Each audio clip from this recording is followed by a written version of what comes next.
दोस्तों, यह सच्ची घटना लुधियाना पंजाब की है। गर्मी का समय रहता है, लू चल रही होती है। 12वीं की छात्रा निम्मी अपने घर आती है क्योंकि छुट्टी हो चुकी थी। वो घर पर आती है, अपनी मम्मी को आवाज़ देती है, लेकिन निम्मी की मम्मी कहीं भी घर पर नज़र नहीं आती है क्योंकि वो बाजार सामान लेने गई रहती है।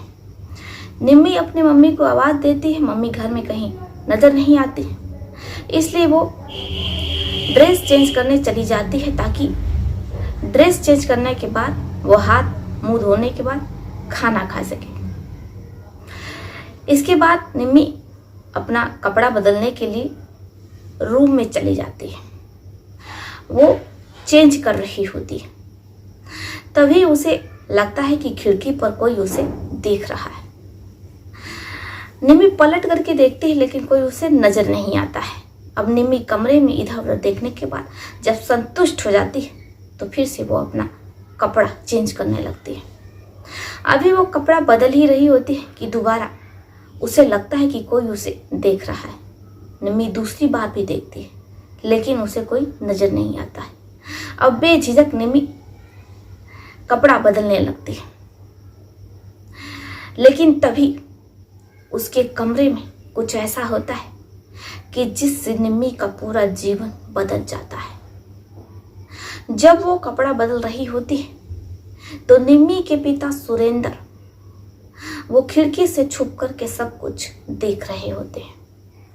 इससे पहले कि निम्मी कुछ समझ पाती, वो कमरे में तेजी से आते हैं और फिर निम्मी के साथ मिलन करने लगते हैं। बेटी निम्मी बहुत ज्यादा परेशान हो जाती है क्योंकि उसे ऐसी कोई उम्मीद नहीं थी कि घर पर जैसे ही वो आएगी उसके अपने पिता उसके साथ ऐसा कुछ करेंगे। वो बहुत ज्यादा भावुक हो जाती है, उसकी आंखों से आंसू गिर रहा होता है। वो खुद को बचाने का प्रयास करती है, लेकिन असफल होती है। और फिर बेड के किनारे निम्मी के पिता सुरेंद्र उसे लेकर जाते हैं और फिर वहां पर निम्मी के साथ वो सब कुछ होता है जो कि वो वाली वीडियो में दिखाया जाता है। अब ऐसे ही 2 घंटे तक लगातार निम्मी के साथ वो सब कुछ होता रहता है। निम्मी बचने की बहुत कोशिशें करती है, लेकिन वो खुद को बचा नहीं पाती है। निम्मी जिसकी मानसिक स्थिति पूरे तरीके से छस्त विरस्त हो जाती है क्योंकि उसके साथ ये सब कुछ करने वाले कोई और नहीं रहते हैं बल्कि उसके अपने ही पापा रहते हैं। निम्मी को अपनी आंखों पर विश्वास नहीं होता है। वो अपनी माँ को आवाज लगाती है, लेकिन चूंकि उस समय निम्मी की मम्मी घर पर नहीं रहती, इसलिए निम्मी की आवाज घर की 4 दीवारी में दब जाती है। एक गुड़िया जिसके साथ इतना कुछ हो रहा हो घर के अंदर, और उसकी माँ उस समय मौजूद ना हो, उसे बचाने वाला कोई वहां पर मौजूद ना हो। अब ऐसे ही ये सब कुछ लगातार कई घंटे तक चलता रहता है। जब निम्मी की मम्मी घर पर बाजार से वापस आती, वो निम्मी को आवाज लगाती क्योंकि उन्हें पता था कि उनकी बेटी निम्मी घर पर आ चुकी होगी। वो अपनी बेटी निम्मी के लिए उसका पसंदीदा फ्रूट जूस लेकर के आई रहती है क्योंकि निम्मी को फ्रूट जूस बहुत पसंद रहता है। अब ऐसे में फ्रूट जूस गर्म ना हो जाए, वो अपनी बेटी को ठंडा ठंडा फ्रूट जूस पिलाना चाहती थी। एक माँ का हृदय अपनी बेटी के लिए बहुत कोमल होता है। अब ऐसे में इस कोमल हृदय को ये नहीं पता कि उसकी गुड़िया के साथ उसके ही पति उसके ही पिता कुछ ऐसा कर जाएंगे कि पूरा जीवन ये जो जख्म है किसी भी मरहम से भरने नहीं पाएगा। निम्मी की माँ इन सब चीजों से अनजान वो तेजी से कदम बढ़ाते हैं और निम्मी को आवाज लगाते हैं, लेकिन पूरे घर में कहीं भी निम्मी नजर नहीं आती।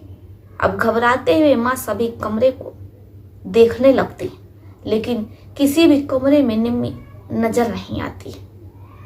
निम्मी की माँ की आवाज सुनकर के पड़ोसी भी घर में घुस आते हैं। अब वो भी निम्मी की तलाश कर रहे होते हैं। खोजते खोजते वो लोग उस कमरे तक जा पहुंचते हैं जहां निम्मी कपड़े बदल रही होती है।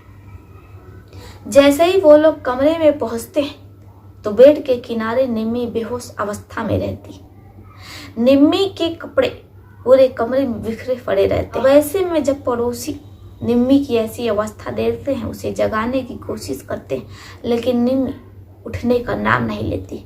अब आनन फानन में रोती बिलखती निम्मी की माँ और पड़ोसी उसे हॉस्पिटल लेकर के जाते हैं। जिला हॉस्पिटल में निम्मी का इलाज चलता है। कुछ घंटे बाद निम्मी को होश आता है। अब जैसे ही निम्मी को होश आता है तो वो अपनी मानसिक स्थिति पूरे तरीके से खो चुकी थी।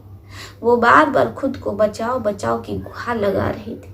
निम्मी की माँ जब अपने बेटी की ऐसी हालत देखती है तो वो बेटी से कहती है कि बेटा निम्मी, हम आ गए, क्या बात हुई, तुम्हारे साथ क्या हुआ। पड़ोसियों को और निम्मी की माँ को ये लगता है कि हो ना हो उनकी बेटी के साथ कुछ गलत हुआ है।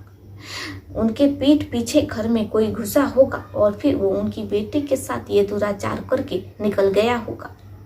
पड़ोसी और निम्मी की माँ इन बातों से, इन चीज़ों से अनजान रहती कि ये सब कुछ करने वाला कोई और नहीं है बल्कि उनका बहुत करीबी। ये राज, ये पर्दा अभी उठना बाकी था पड़ोसियों के सामने और निम्मी की माँ के सामने। डॉक्टर निम्मी का इलाज करते निम्मी को होश आता है। निम्मी से पूछताछ होती है, लेकिन निम्मी कुछ भी बता नहीं पा रही होती है। वो बहुत ज़्यादा डरी रहती है। अब ऐसे में डॉक्टर कहते हैं कि आप अपनी बेटी को आराम करने दीजिए। जब आपकी बेटी को आराम मिलेगा तो हो सकता है वो कुछ बता दे। इसके बाद निम्मी की माँ अपनी बेटी का हाथ पकड़े वहीं बैठ जाती। पड़ोसी भी दीवार से सटे खड़े टकटकी लगाए निम्मी को देखते रहते। किसी को कुछ समझ में नहीं आता है कि आखिर निम्मी के साथ क्या हुआ होगा और किसने किया होगा। इसके बाद पड़ोसी पुलिस को सूचना दे देते हैं। पुलिस आती है, साथ में महिला कांस्टेबल आती है। अब निम्मी सो रही होती है। वो लोग इंतजार करते हैं कि निम्मी को होश आए, उसका बयान ले सके।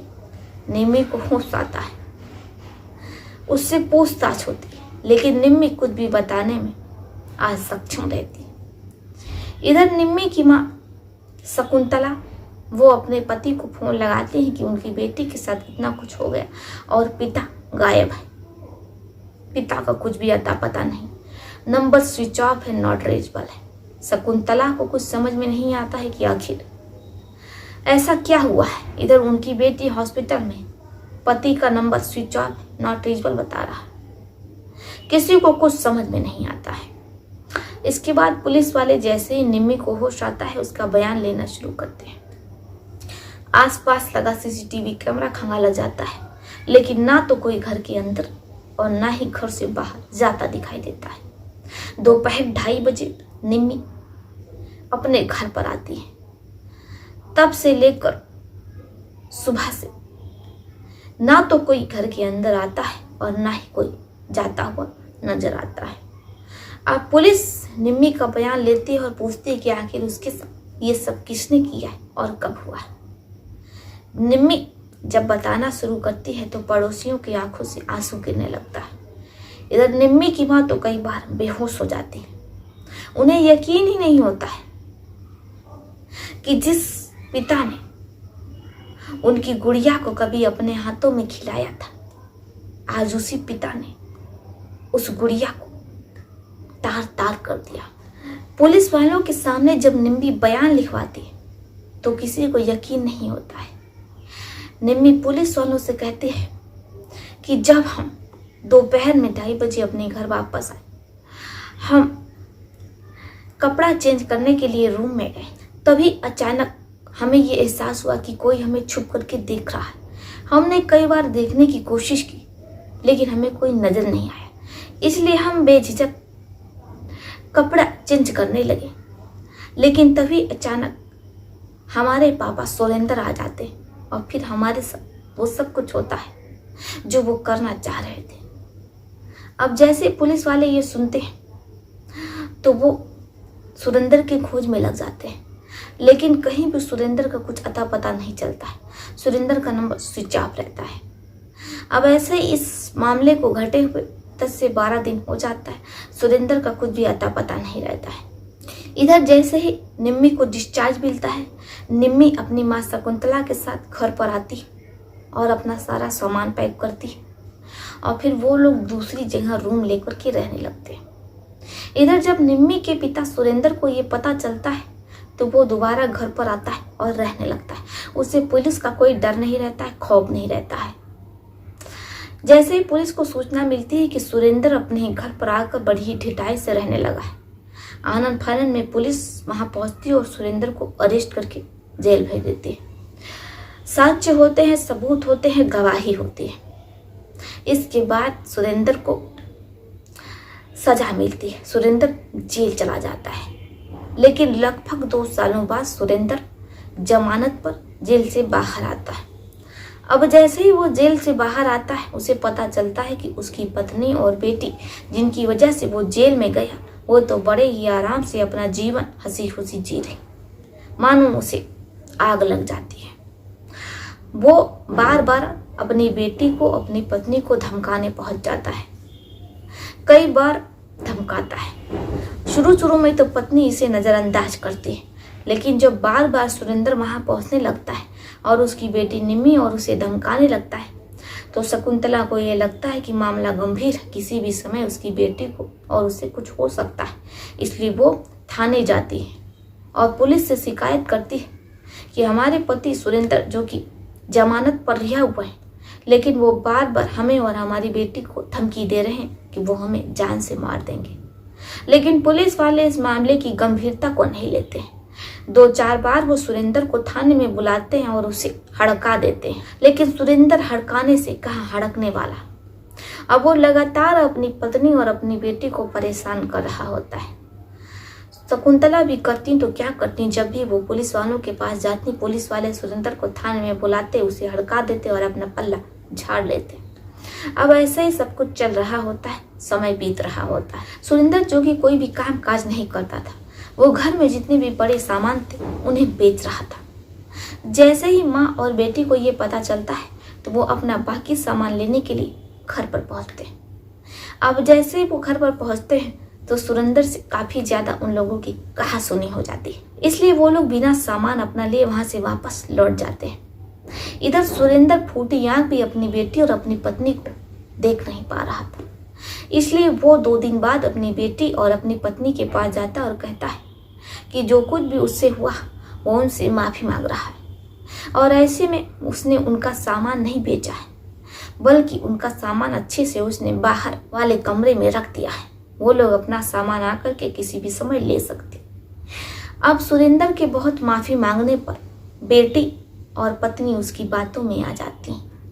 इसके बाद वो लोग सामान लेने घर पर जाती हैं। जैसे ही वो लोग घर पर पहुंचते हैं तो सुरेंद्र पहले से ही तैयार रहता है। वो ताबड़तोड़ कई बार कर देता है हथौड़ी से अपनी बेटी और पत्नी पर। बेटी और पत्नी की चीख पुकार सुनकर के पड़ोसी आनन फानन में घर में पहुंचते हैं, लेकिन जब तक वो घर पर पहुंचते हैं तब तक सुरेंद्र उन पर कई बार कर चुका था। अब ऐसे में बेटी, जिसकी मौके पर ही मृत्यु हो जाती है, पड़ोसी पत्नी को लेकर के जिला अस्पताल पहुंचते हैं, लेकिन वहां भी उनकी मौत हो जाती है।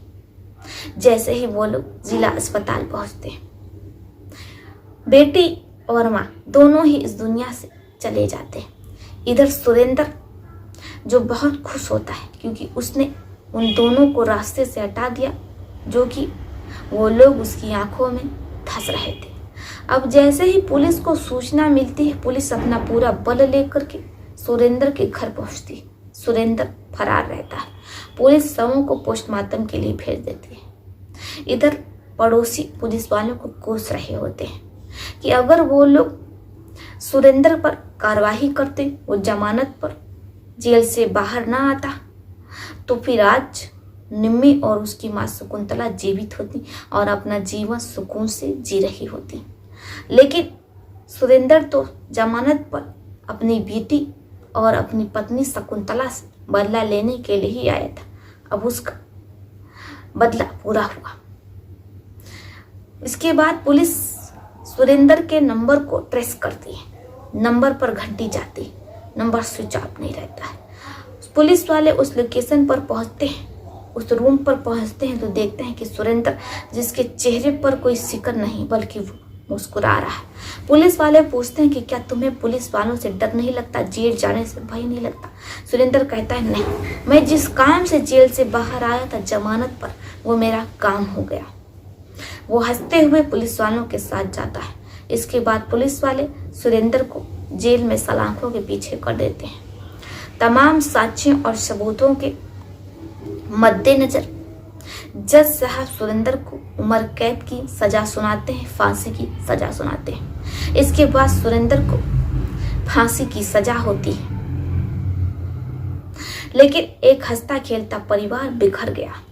एक पिता जिसने अपनी ही बेटी के साथ ऐसा कुछ किया जिससे कि पिता और बेटे के रिश्ते को दागदार कर दिया।